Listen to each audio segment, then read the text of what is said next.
అంటే ఏ హీరోకైనా సరే మామూలుగా సినిమాల్లో ట్విస్టులు ఇవన్నీ ఉంటాయి. నీకు నిజ జీవితంలో కూడా ఉన్నాయి ట్విస్టులు. జీవితమే సినిమా అనే దానికి యాక్చువల్గా ఒక ఎగ్జాంపుల్ నువ్వు. అంటే ఏదో రోజు బయోపిక్ చేయడానికి లేదు చాలా ఇప్పుడన్నా సంవత్సరానికి అసలు జరుగుతాయి. ఏదో రోజు ఆటోమేటిక్ రాసినప్పుడు ఈ పని కొత్తాయి అనుకున్నాను మనసులో. I use to make my self feel better that. నిన్ను నేను గత 3 months నుంచి అబ్జర్వ్ చేస్తున్నా కదా. బట్ నువ్వు పని చేస్తున్నావు, నీ పర్సనల్ లైఫ్ కానీ నీ పని కానీ ఎక్కడ ఆగకుండా రెండిటికి టైం కేటాయించుకుంటూ ఆ ఎంతూజియాజం అక్కడ ఆగిపోకుండా వెళ్తాం. That is great. అవన్నీ పక్కన పెడితే మామూలుగా నిజంగా బలెబల మగాడివే వచ్చేస్తుంది నాకు. September 4th బలెబల మగాడివే రిలీజ్ చేశాను ఇప్పుడు. ఓకే 2015. భలే ఉన్నాడే. భలే అనే పదాన్ని యాక్చువల్గా దానికే వాడాలి అనే దీంట్లో అని అనుకునేవాడిని. కానీ అన్ఫార్చునేట్లీ ఈ సినిమా చూశాక నాకు అనిపించింది అనమాట, అరే భలే ఉన్నాడే అని. సరదాగా అందరూ మాట్లాడుకుంటాడు, ఈడేంటి ఇలా ఉన్నాడు అని ఎట్లాగా. అలాంటి దీంట్లో యాక్చువల్గా భలే ఉన్నాడే టైటిల్ చాలా బాగుంటుందని అనిపించింది. అనగానే మనోడి చాలా టైటిల్స్ పంపించాను. ఈ టైటిల్ బాగుంది సార్ సింపుల్గా నన్ను అట్లా వెళ్ళాము ముందుకి. చెప్తాము ఈ సినిమా చేసేటప్పుడు అసలు ఈ కథ నీకేం నచ్చింది, ఈ సినిమా జనాలు ఎందుకు చూడాలి ఫస్ట్, ఇందులో నువ్వు అంటే నువ్వు కమింగ్ బ్యాక్ ఫిల్మ్ అని నువ్వు అనుకుంటున్నావా, అసలు ఏమనుకుంటున్నావు? ఇది నాకు ఇప్పటికీ బాగా కూర్చొని, నేను అప్పుడు హైదరాబాద్లో షూట్ చేస్తుంటే మీరు నాకు అప్పుడు ఫోన్ చేశారు, ఇలాగ ఒక అబ్బాయి అన్నాడు. అప్పుడు మీరు నాకు ఫస్ట్ మీరు నాకు పాయింట్ చెప్పారు, తర్వాత అబ్బాయి అన్నాడు తను వచ్చి కలుస్తాడు అంటే, సరే సండే ఆ షూట్ లేదు నాకు, శివసాయి వచ్చి కూర్చోబెట్టి ఇలా అనుకుంటున్నా చెప్పాడు. Immediate next second I was convinced that I wanted to. మీరు వెంటనే కన్విన్స్ అయిపోయాను. బికాస్ అంటే మనం స్టోరీ టెలింగ్లో హానెస్టీ ఉన్నప్పుడు ఖచ్చితంగా రిఫ్లెక్ట్ అవుతుంది. అవునవును. సో అండ్ తను ఏంటంటే is very clear about what he wants. అందరిని ఆఖరికి అంటే పక్కన మనం చచ్చిపోయినా పర్లేదు కానీ తనకు కావాల్సింది మాత్రం తనకు కావాలంతే. అందులో కాంప్రమైజ్ ప్రసక్తి ఉండదు. అంటే డైరెక్టర్కి ఆ కన్విక్షన్ ఉంటేనే అది అది తప్పో రైటో ఫస్ట్ అసలు కాన్ఫిడెంట్గా తీయగలుగుతాడని నేను నమ్ముతాను. ఈ పర్టికులర్లీ ఈ క్యారెక్టరు చాలా మంది చేయడానికి కొంచెం భయపడతారు. అంటే సినిమా జెన్యున్ సినిమానే అదంతా, అది వేరే విషయం. లాస్ట్కి వచ్చేసరికి అవన్నీ మనం చెప్తాం. కానీ రన్నింగ్లో యాక్చువల్గా ఒక అమ్మాయి తన్ని ఇలా చూస్తుంది అనేది అంటే ఇతను అసలు అనేది చాలామంది తీసుకోలేరు ఒక రకంగా. నీకు ఇందులో నచ్చింది ఏంటి అసలు మామూలుగా? అంటే హానెస్ట్లీ సార్ నాకు ఒక పాయింట్ ఆఫ్ టైంలో మనకు కూడా ఏంటంటే సినిమా చేస్తూ ఉంటే ఫెటీకి వచ్చేస్తుంది. అవును, దగ్గర కొత్తగా ఉండి ఛాలెంజింగ్గా ఉంటే కొంచెం బాగుంటుంది చేయడానికి కూడా. Everyday when you go on set you will have some challenge to face. So బాగుంటుంది. నీకు ఎంత క్లారిటీ ఉంటుంది కదా కథల మీద, సినిమాలు అయ్యి. అయినా సరే ఒక్కోసారి కొన్ని ఎందుకు అవి పడిపోతూ ఉంటాయి మనకి మధ్య మధ్యలో.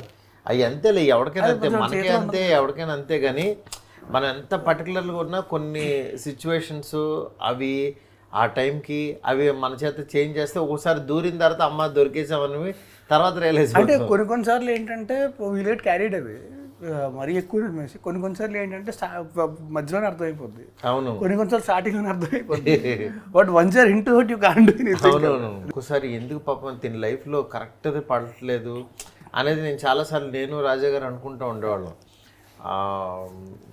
అది యాక్చువల్గా నాకు నేను అందుకే రైట్ కథలు నాకు నిన్న అనిల్ సుంకర్ గారు కూడా పడాల్సిన పడిపోయింది. దగ్గర నుంచి అయినా ఈ భలే ఉన్నాడేతో నీ లైఫ్ మళ్ళీ యువర్ బ్యాక్ టు ఇదని నన్ను అనుకుంటాను. నాకు అది సినిమాస్ చూసిన తర్వాత నాకే అరే మంచి సినిమా, దీన్ని ప్రమోట్ చేయాలి అనే ఫీలింగ్ నాకు పర్సనల్గా వచ్చింది. ఇకపోతే అమ్మాయి మనీషా మామూలుగా ఆయన హీరోయిన్ చేద్దాం అనుకుంటున్నాను. ఒకసారి వీడియోస్ పంపిస్తే చూసిన తర్వాత అరే ఈ అమ్మాయికి యాక్టింగ్ అంటే ఎంత ఇంట్రెస్ట్ ఉంది అని అనుకున్నాను. బట్ మామూలుగా ఎవరైనా ఫోర్స్డ్గా హీరోయిన్ చేస్తారు కానీ తన పెర్ఫార్మెన్స్ అది చూసిన తర్వాత నేను నిజంగా షాక్ అయ్యాను. అంటే కష్టపడే విధానం, అంటే డబ్బులు ఉన్నా ఏమున్నా తను కష్టపడాలి, ఇక్కడ బాగా ఇవ్వాలి అనే విధానం నాకు నచ్చింది. ఏం మనీషా నువ్వు అది చేశాననుకుంటున్నావా? ఎస్ ఆఫ్ కోర్స్ చాలా హార్డ్ వర్క్ చేశాను obviously. But Telugu language, I learned it, and that was the biggest challenge. But నీకు త్వరగానే లాంగ్వేజ్ వచ్చింది, డబ్బింగ్ కూడా చెప్పావు, అది గ్రేట్ అచీవ్మెంట్, అది చిన్న విషయం కాదు. అది యాక్చువల్లీ డబ్బింగ్ చాలా కష్టం ఉంది సార్, బట్ సాయి సార్ నాకు చాలా హెల్ప్ చేశారు. యా, నాకు చాలా గైడెన్స్ ఇచ్చి చాలా హెల్ప్ చేశారు. So I need to give credit to Sai sir for sure. Sai, నీకు ఎలా అనిపించింది నీ టీం? సార్ ఫస్ట్ మనం మీరు లైన్ చెప్పినప్పుడు లైక్ నరేషన్ ఇచ్చేటప్పుడే ఇట్ వర్క్ ఫర్ హిమ్, అంటే మన రాజుకి బాగా వర్కౌట్ అవుతుంది అని అనిపించిన స్టోరీ సార్. దెన్ మనీషా వచ్చినప్పుడు, మనీషా ఏంటంటే ఈవెన్ దో ఒక కైండ్ ఆఫ్ డైలెక్ట్ ఉంటుంది కానీ తెలుగు నేర్చుకోవాలని చాలా పట్టుబడింది. తెలుగులోనే చెప్తాను, నేను తెలుగులోనే మాట్లాడతాను ఏ ప్రెస్కి పోయినా కానీ అని. సో అంటే కంప్లీట్ ఇప్పుడు మనం సినిమా చూస్తుంటే నాకు కంప్లీట్గా ఒక ఫ్రెష్ కంటెంట్ చూస్తున్న ఫీలింగ్ అయితే ఖచ్చితంగా వస్తుంది sir. Fresh content and total credit వాళ్ళిద్దరి కెమిస్ట్రీ బాగా వర్కౌట్ అయింది సార్. మీరు చూసుంటారు కదా, వాళ్ళిద్దరి కెమిస్ట్రీ, వాళ్ళిద్దరి ఫైటింగ్స్ కానీ, వాళ్ళిద్దరు చేసిన ప్రతి గొడవ చాలా బాగుంటుంది. ఈ మధ్య కొన్ని సినిమాల్లో అంటే కాస్టింగ్ వైజ్ కానీ అన్నీ అలాగా, ఈ సినిమాలో వీటి గణేష్ రావటం, వీళ్ళందరూ చాలామంది, అభిరామి రావటం, చాలామంది ఫ్రెషర్స్ ఉన్నారు. ఇది మోర్ ఓవర్ ఇలాంటి కంటెంట్ని ఫ్యామిలీ ఆడియన్స్ అందరూ చూసేలాగా తీయడం అనేది అదో పెద్ద టాస్క్. మామూలుగా ఏంటంటే ఒక్కోసారి కొంచెం ఎడ్జ్ దాటి వెళ్ళిపోయి ఎంటర్టైన్ చేయాలని మనం అనుకుంటూ ఉంటాం. బట్ నాకేంటంటే అది బిగిన్ టు ఎండ్ బాగా సెటిల్డ్గా వచ్చిందని అనుకుంటున్నాను నేను. కాస్టింగ్ వైజ్ కంప్లీట్ క్రెడిట్ మీకు ఇవ్వాలి సార్, ఎందుకంటే అంత నార్మల్గా ఇఫ్ ఐఎమ్ మేకింగ్ ఇట్, నాకు అది డబ్బులు పెట్టినానికి ఇవ్వాలి. ఎందుకంటే పాపం కిరణ్ గారికి ఆయన ఏదంటే అది ఇచ్చేశారు. డబ్బులు పెట్టినా చాలా మంది చేయరు కదా సార్. ఇప్పుడు సంగీతం గారు మీరు లేకపోతే రారు, నాకు అది చాలా క్లారిటీ ఉంది. సంగీతం గారు, అభిరామి గారు, వీటి గణేష్ గారు, వీళ్ళెవరు కూడా మీరు ఫోన్ చేయకపోతే రారు. అదే అంటే నాకు కూడా ఏంటంటే ఒక మంచి స్క్రిప్ట్కి ఇప్పుడు నా ఫోను నా మాట అది ఇదైతే డెఫినెట్గా ఎన్హాన్స్ అవుతుంది అనే దీంట్లో యాడ్ అయింది సార్. యాడ్ అయింది అంటే నేను చూసుకున్నప్పుడల్లా ఓకే, లైక్ ఆ రోజు ఆ ఫోన్ పోకుండా ఉంటే నేను ఉండేవాడు కాదు. ఇప్పుడు సంగీతం గారు నాకు చాలా కామెంట్స్ చదివాను నేను. సంగీతం గారిని చూడగానే సంగీతం గారు యాక్ట్ చేస్తున్నారు దీంట్లో, నాకు ఫోన్లు కూడా వచ్చాయి, సంగీతం గారు చేస్తున్నారు అన్నప్పుడు ఆ కాస్టింగ్ వైజ్ మనం ట్రైలర్ చూసిన తర్వాత అందరికీ కాస్టింగ్ వైజ్ ఎవ్రీబడి ఫెల్ లైక్ అరే బాగుంది కాస్టింగ్ అనే ఫీలింగ్లో ఉన్నారు సార్. సంగీత గారు కూడా అంటే ఆయన ఈ సపరేట్ డైరెక్టర్, ఆయన సినిమాలు చూస్తే పెరిగాం. అండ్ ఆయన చేసిన ఎక్స్పెరిమెంట్లు ఎవరు చేసి ఉండరు మనకు తెలుసు. ఆయన్ని కలవడం, ఆయనతో కలిసి వర్క్ చేయడం అనేది వన్ ఆఫ్ ది అంటే most fulfilling experience. Any subject ఆయన డీలింగ్ అసలు అద్భుతంగా ఉండదు. మైకేల్ మదన్ కామరాజ్ కూడా ఆయన అంత గొప్ప టైమింగ్ ఉన్న డైరెక్టర్ అసలు. అంటే 92 years వచ్చి మన సెట్కి వచ్చి ప్రొడక్షన్తో కూర్చొని భోజనం చేస్తారు సార్ ఆయన. అందరితో కూర్చొని భోజనం చేద్దాం, ఇలా సపరేట్గా పెట్టద్దు, ఏమి ఎక్స్ట్రా కోరికలు ఏమీ చేయాలి. అంటే క్యారవాన్లు అన్నీ ఇప్పుడు మనకు వచ్చి అప్పుడే ఉండవు కదా, అందరూ కలిసే చేసేవారు. ఈవెన్ అందుకే ఎప్పుడైనా సరే ఇఫ్ ఎవర్ నేను చాలామంది సీనియర్ యాక్టర్స్ కానీ మన నాగార్జున గారితో పనిచేసినప్పుడు కానీ క్యారవాన్లకు వెళ్ళడం అనే కాన్సెప్ట్ అది ఉండదు సార్. వాళ్ళు సెట్లోనే కూర్చుంటారు. వర్క్షాప్ కండక్ట్ చేశారు ఆయన వీళ్ళిద్దరికి. వర్క్షాప్ రండి మాట్లాడుకుందాం, డైలాగ్ చెప్తున్నారు అని చెప్పి కూర్చోబెట్టి. తెలుగు ఎక్స్పీరియన్స్ ఎలా ఉందండి ఇక్కడ? చాలా బాగుంది sir. I don't expect any of this. నేను చాలా నేర్చుకున్నాను సెట్లోనే యాక్చువల్లీ నా రియల్ తెలుగు నేర్చుకున్నాను. లేదు అంటే ఇది తర్వాత తనకే ఈజీ అవుతుంది వర్క్ చేసేటప్పుడు. అంటే యాక్చువల్లీ ముందే తెలుగు నేర్చుకుంది కదా, సో అది కూడా చాలా హెల్ప్ అయింది. లేదు ఎన్ని పేజీలు డైలాగులు ఇచ్చినా సరే చెప్పేస్తుంది అసలు. మామూలు మేమే షాక్ అవుతున్నాం, అసలు ఇన్ని పేజీల డైలాగులు ఇలా మాట్లాడేస్తుంది. అడుగుతా సార్ 2 days ముందు పంపించండి నాకు స్క్రిప్ట్, నేను ప్రిపేర్ అవ్వాలి అని. ఇంకా బ్యాటింగ్ ఉంటుంది ఆ రోజంతా, సార్ స్క్రిప్ట్ అని పంపిస్తున్నా. స్పామ్ కంప్లీట్గా. కానీ ఒకసారి స్పాట్లో ఇచ్చినా సరే టెన్షన్ పడుతుంది. ఇప్పుడు ఇచ్చారు ఎంత పెద్ద డైలాగులు నేను చెప్పేస్తుంది మళ్ళీ. అవును. మ్యూజిక్ ఎలా వచ్చింది?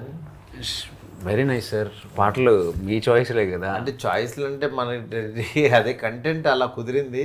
Yes sir. తను అంటే ఎండ్ ఆఫ్ ద డే నువ్వును శేఖర్ హ్యాపీ ఫీల్ అవ్వాలి. ఏముంది మంచి పాట ఇలా ఉంటే బాగుంటుందని అనుకుంటావు. విన్నావు డార్లింగ్ నువ్వు అన్ని? శేఖర్ నేను సాయి కూర్చున్నాం సార్. నాకు ఆర్ఆర్ బాగా చేశాడు అనిపించింది శేఖర్. ఇప్పుడు ఆడాళ్ళకి ఆమడ దూరం సాంగ్ చాలా బాగా వెళ్ళింది సార్. అండ్ నెక్స్ట్ వీళ్ళిద్దరి మధ్య వచ్చిన సెకండ్ సాంగ్ రిలీజ్ చేశాం కదా సార్, ఏమై, అది కూడా చాలా బాగుంది. కానీ నా ఫేవరెట్ మాత్రం Sophia. Sophia first choice, first song అదే కంపోజ్ చేసి. అదే కంపోజ్ చేసింది.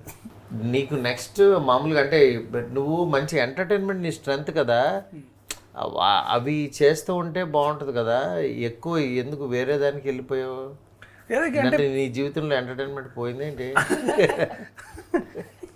It's an open fact sir. నిన్న కూడా మాట్లాడుకున్నాం sir, you have lot of potentiality. అంత పొటెన్షియల్ ఎందుకంటే నాతో యాక్చువల్గా ఉయ్యాల జంపల తర్వాత బన్నీ నేను కలిసినప్పుడు అసలు వాడు రాజు తరుణ్ చాలా బాగా చేశాడు కదా గురు అని చెప్పి బన్నీ చెప్పాడు. అసలు ఎంత ఈజీ ఉంది అతనిలో ఇది అని. అంటే నిన్ను దాని తర్వాత చూసేవాళ్ళం కదా, ఈజ్ ఉన్న యాక్టర్స్లో సినిమా చూపిస్తున్నావు కానీ ఎనీ క్యారెక్టరు ఆ ఈజ్ ఉండేదన్నమాట. చాలా తక్కువ మందికి ఆ ఈజ్. నీది ఫస్ట్ నేను షార్ట్ ఫిల్మ్ చూశాను, గుర్తుందా నీకు? అక్కడ శ్రీనగర్ కాలనీ ఆఫీసులో ఉండగా చూశాను. భలే చేసేవాడు. అంటే అక్కడి నుంచి నీ గ్రోత్ చూశాను నేను. మళ్ళీ నాకేంటంటే ఉయ్యాల జంపాల ఇట్లా క్యాజువల్గా మాట్లాడు, అంటే నీ డైలాగులు common man next boy next door లాగా అనిపిస్తూ ఉంటుంది. ఆ క్యారెక్టర్ ఎందుకని అంత మిస్ అయిందో అనిపించింది. బట్ ఈ సినిమాతో నాకు తెలిసి ఫుల్ఫిల్ అవుతుంది అనుకుంటున్నా. ఇది అంత ఎంటర్టైన్మెంట్ ఉంటుంది, అందులో ఉంటూ కూడా కొంచెం కొత్తగా ఉంటుంది. ఇందులో ఎవరెవరు నీకు బాగా చేశారు ఇందులో కామెడీన్స్ మొత్తం? హైపరాది సార్, హైపరాది, రచ్చరవి. సెకండ్ హాఫ్లో రచ్చరవి, ఫస్ట్ హాఫ్లో హైపరాది. ఎండ్ సీక్వెన్స్లో సుదర్శన్ వచ్చేసి ఒక 5 minutes దుమ్ముదులపేసి వెళ్ళిపోతాడు. అందరూ ఉన్నారు, శ్రీకాంత్ అయ్యంగారు, వీళ్ళు వాళ్ళు, అసలు వీళ్ళు కృష్ణ భగవాన్ గారు మళ్ళీ ఆయన తీసుకొచ్చారు. ఒక్క ఈ యాక్టర్ లేడంటూ ఇది లేదు. మొత్తం ఇండస్ట్రీలో ఉన్న వాళ్ళందరినీ కరెక్ట్గా ప్రతి 2 సీన్లకి ఎవరొకరు కొత్త వస్తూ ఇదైంది. సినిమాటోగ్రఫీ కూడా సినిమాకి ఏం కావాలో అది బాగా తీశారనిపించింది. నాగేష్ అంటే నాకు అని నేను చూశాను కదా, అంటే చిన్న సినిమా ఇలా అని కాకుండా సినిమాకి ఏం కావాలో అది పెట్టుకుంటా. నిజం కిరణ్ గారు ఆయన నిలబడాలి, మంచి సినిమాలు తీయాలనుకుంటున్నాను. చిన్న సినిమాలు ఎక్కడ అనిపించదు నిజంగా. అంటే ప్రొడ్యూసర్స్ ప్రతిసారి కూడా ఏం కావాలంటే ఇచ్చారు. అంటే ఇప్పుడు ట్రైలర్ చూసినప్పుడు కూడా చిన్న సినిమా లాగా ఏమి అనిపించట్లేదు. లేదు అది లేదులే. మనకి ట్రైలర్ రోజు నాకు మెసేజ్లు వచ్చినాయి చాలామంది. ఇది నీకు యాక్చువల్లీ హీరోతో ఎలా ఉంది వర్కౌట్? ఎందుకంటే కెమిస్ట్రీ అంటే బయట ఆయన మీద చాలా ఇవి ఉంటాయి కదా, అలాగా సినిమా లోపల కూడా ఏమన్నా ఉంటాయా మామూలుగా? మేము సినిమా చేసేటప్పుడు none of that was there. He was a full clean boy that time. But like no drama. Shower every day. I'm always clean. Sure. But so నాకు చాలా హెల్ప్ చేశాడు, గైడెన్స్ ఇచ్చాడు ఎవ్రీ డే. అండ్ నాకు నేను nervous ఉంటే కూడా like he would come and calm me down. It was really amazing working with him. I think best first costar. Thank you. Dance తను చేసిందా? డాన్స్ బాగానే చేసిందా? నేనా నేర్చుకుంది. ఇంట్రడక్షన్ ఈ డాన్స్ గురించి వాళ్ళని అడగాలి, నువ్వు అడిగితే చాలా బాగా చేస్తాను. నేను నేర్చుకున్నాను, బట్ మీరు చెప్పాలి ఎలా చేసాను. ఇంట్రడక్షన్ డాన్స్తో ఇంట్రడ్యూస్ చేశాను సార్. చిన్న డాన్స్ బిట్ వేసింది. క్విక్ లెర్నర్, బాగా చాలా ఫాస్ట్గా నేర్చుకుంటుంది. అంతకుముందు నువ్వు గీతా సుబ్రహ్మణ్యం చేసావు కదా, అరవింద్ గారికి బాగా ఇష్టమైన సిరీస్ ఆహాలో. బట్ ఇప్పుడు నీకు బిగ్ స్కేల్లో స్క్రీన్ మీద సినిమా చూసుకోవాలని మామూలుగా ఓటీటీ డైరెక్టర్ ఎవరికన్నా అది ఉంటుంది. నీకు ఎలా అనిపిస్తుంది? Yes sir, my first step towards a feature film. Like నేను ఏదైతే అనుకుంటున్నానో లైక్ కొన్ని సంవత్సరాల కల. అవును, అంటే బిగ్ స్క్రీన్ మీద మంది టికెట్ కొనుక్కుని మన సినిమాకి రావాలి ఆడియన్స్, అది వేరే ఉంటుంది కిక్. సార్, నువ్వు హీరోయిన్ అయిపోయావు నువ్వు. So dream come true to the max. I always dreamed of being a heroine, so very happy. కన్నడలో కూడా ఏమైనా చేస్తున్నావా? కన్నడలో ఇప్పుడు స్టార్ట్ అవుతుంది అక్టోబర్లో. ఒక డార్లింగ్ కృష్ణతో ఒక మూవీ చేస్తున్నాను. ఈ సినిమా ఆడియన్స్ని ఏం చూడాలని రావాలని అనుకుంటున్నారు మీరు మామూలుగా? అంటే ఈ సినిమాలో ఈ స్ట్రెంగ్త్ ఉంటే ఆడియన్స్కి ఇది నచ్చుతుంది అంటే ఇవాళ ఆడియన్స్ చాలా చూజీ అయిపోయారు. ఏ సినిమా అంటే ఆ సినిమాకి రాదు, రారు. మన నెక్స్ట్ సినిమా బాగుందంటే ఇంకా దానికే వెళ్తూ ఉంటారు. అంటే అన్లెస్ చాలా టికెట్ కాస్ట్ పెరిగిపోయింది, అందరూ అంత ఈజీగా థియేటర్కి రావట్లేదు. అలాంటి సిచ్యువేషన్లో ఈ సినిమా పర్టికులర్లీ రావాలి అని అంటే ఏమి స్ట్రెంత్ ఉందని మీ ఫీలింగ్, గట్ ఫీలింగ్? మనకి ఎప్పుడైనా ఇంట్లో కూర్చొని చూసినప్పుడు ఏంటంటే చాలా డిస్ట్రాక్షన్స్ ఉంటాయి, ఇవి ఉంటాయి, అవి ఉంటాయి. థియేటర్లో చూసినప్పుడు ఏమి ఉండవు మనకి. చూస్తున్న 2 గంటలు 2.5 గంటలు కంప్లీట్గా అందులోనే ఉంటాం. మన చుట్టూ ప్రపంచం ఉందని విషయం కూడా మర్చిపోతాం మనం. సో ఎంత మంచి ఎమోషన్, ఎంత మంచి ఎంటర్టైన్మెంట్ ఉన్న సినిమా థియేటర్లో చూడాలి. But what we can assure అంటే ఫ్యామిలీ మొత్తం కూర్చొని హ్యాపీగా ఒక 2 hours 15 minutes హ్యాపీగా ఒక మంచి టైం స్పెండ్ చేసినట్టు. అంటే మనది mixing of everything sir. We have a good comedy, good romance between beautiful couple and emotion, కంప్లీట్గా ప్యాకేజ్ లాగా ఉంది సార్ సినిమా. సో పండగ రోజు, పండగ తర్వాత ఫ్యామిలీ అంతా కూర్చొని ఒక మంచి సినిమా చూసిన ఫీలింగ్ అయితే 100% ఇస్తాం. అది కాదు తమ్ముడు, ఇప్పుడు మన సినిమాల్లో హీరోస్ శారీ కట్టే సిచ్యువేషను, శారీ కట్టే ఇది చాలా తక్కువ మంది హీరోలకు వస్తుంది. అందులో ఒక లేడీగా హీరోని అసలు సేమ్ అమ్మాయిలాగా ఉన్నాడని యాక్సెప్టెన్సీ ఇచ్చేది కూడా చాలా రేర్గా ఉంటుంది. అంటే కమల్ హాసన్ గారికి, అట్లాగే మన చిత్రం బళ్ళారి విచిత్రంలో నరేష్ గారు, మేడం సినిమాలో రాజేంద్ర ప్రసాద్ గారు, ఇట్లా చాలా పర్టికులర్ పీపులే చేయగలుగుతారు. అలాంటి దీంట్లో యాక్చువల్గా నువ్వు మళ్ళీ చీర కట్టావు. నిజంగా నీకు ఎలా అనిపించింది చీర కడితే? సార్ సినిమాలు ఎదురు చీర కడతాను, డైరెక్టర్ నాకు చీర కట్టాడు. నీకు ఒకటి తెలుసా, చీర కట్టిన ఫోటో ఒకటి నాకు పెట్టారు. తక్కువని నిన్ను గుర్తుపట్టడానికి నాకు ఒక 2-3 seconds తీసుకున్నాను. అంటే ఆ బొగ్గల వల్ల, అంత క్యూట్ వల్ల నువ్వు బాగా మ్యాచ్ అయిపోయింది అనిపించింది. కానీ ఒకటి మాత్రం అర్థమైంది సార్ నాకు, ఈసారి ఎప్పుడన్నా సరే ఎవరన్నా అమ్మాయి రెడీ అవ్వడానికి లేట్ అయితే మాత్రం ఏమన్నాను సార్, అర్థం చేసుకుంటా. అసలు సచ్ హ్యూజ్ ప్రాసెస్. చీర కట్టుకొని కాదు రెడీ అవ్వడం అంటున్నారు. చీర కట్టుకోవాలి, తర్వాత కాజల్ పెట్టుకోవాలి, బ్లష్ వేసుకోవాలి, లిప్స్టిక్ పెట్టుకోవాలి. ఎంత ప్రాసెస్ అంటే అది 2-3 hours పట్టిందా బ్రో? 2 hours పెట్టినట్టుంది దానికోసం కంప్లీట్ క్లీన్ చేసి. నిజంగా గర్ల్స్కి అంటే వాళ్ళు సెపరేట్గా కనిపిస్తారు, అది వేరే విషయం. కానీ రెడీ అవటంలోనే ఆ కిక్ ఉంటుంది, ఆ ఎన్హాన్స్ అయ్యేది వాళ్ళు. అందుకే మనకేముంది, షర్టు ప్యాంట్ వేసుకుని వచ్చేస్తాం కింద. అంతే. మన సినిమాకి వస్తే రాజ్ లుక్ కోసం ఫస్ట్ నుంచి బాగా వర్కౌట్ చేశాను సార్. కంప్లీట్గా ఒక వెళ్ళి ఇలా లుక్ మొత్తం తీసేయండి, ఇలా వద్దు, ఇలా ఆల్రెడీ ఉన్నారు చాలా సినిమాల్లో అని చెప్పి ఏదైనా ఫ్రెష్ లుక్ ఉండాలి. అందట్టు చెవిపోగు నుంచి చెవిపోగు. So look wise he's look so fresh. మనకి ట్రైలర్కి కూడా అదే ఫీడ్బ్యాక్ వచ్చింది. లైక్ హైపరాది పెట్టారు, ఇంత కాంట్రవర్సీల్లో కూడా మనం అంత ఫ్రెష్గా ఎలా చూపించారన్నా. ఇప్పుడు అంటే నీకు శారీ కట్టుకున్న సీన్ చూసావు తండ్రి? చూసావు, నీకేమనిపించింది?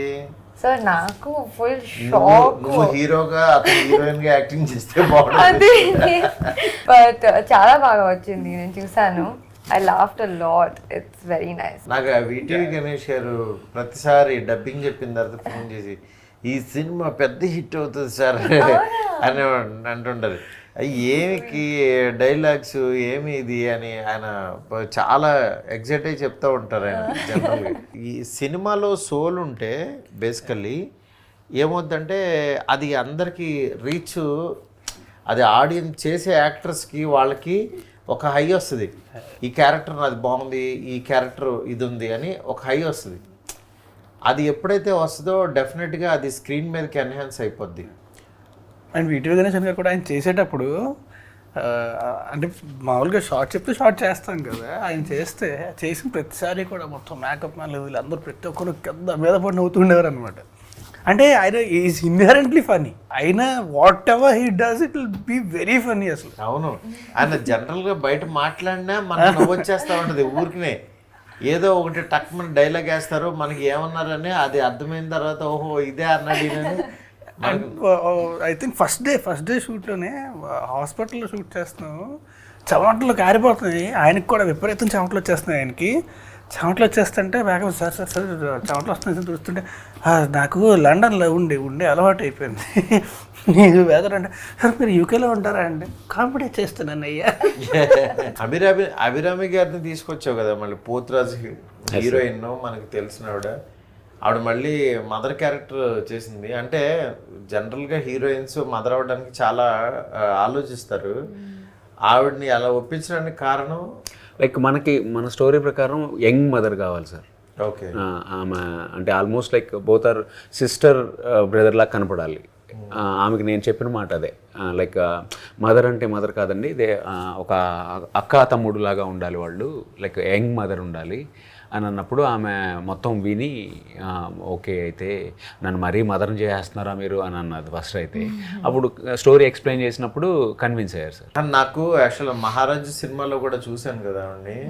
ఆవిడ మళ్ళీ బ్యాక్ వచ్చిన తర్వాత మంచి మంచి చూజీగా వెళ్తున్నారు ఆవిడ, అంత ఈజీగా చాలా చూజీగా. బట్ మన సినిమాలో కూడా చాలా బాగా చేసింది అనిపించింది ఆవిడ.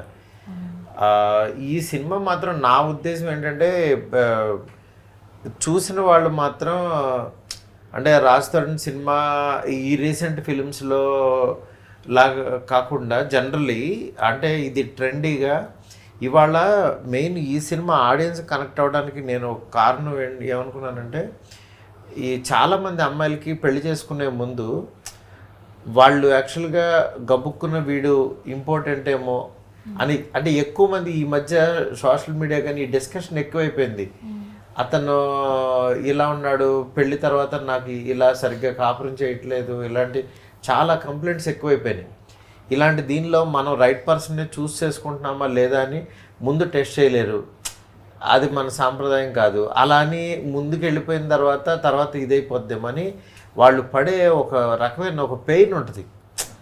వాళ్ళు బయటికి చెప్పలేరు, పేరెంట్స్తో డిస్కషను, పేరెంట్స్ నమ్మి వెళ్ళిపోవటం, దాని తర్వాత అతను ఏమన్నా తేడా అయిపోతే కొంచెం అక్కడ ఇదవుతారు. ఇవన్నిటిని పెయిన్ని ప్రాపర్గా సినిమాలో తను క్యారీ చేసింది అనిపించింది. ఆ క్యారీ చేసింది కథలో ఆ సోల్ బాగా కూర్చుంది అనిపించింది. సెన్సిటివ్ టాపిక్స్ బెస్ట్ ఫ్రెండ్స్తో కూడా డిస్కస్ చేయలేదు.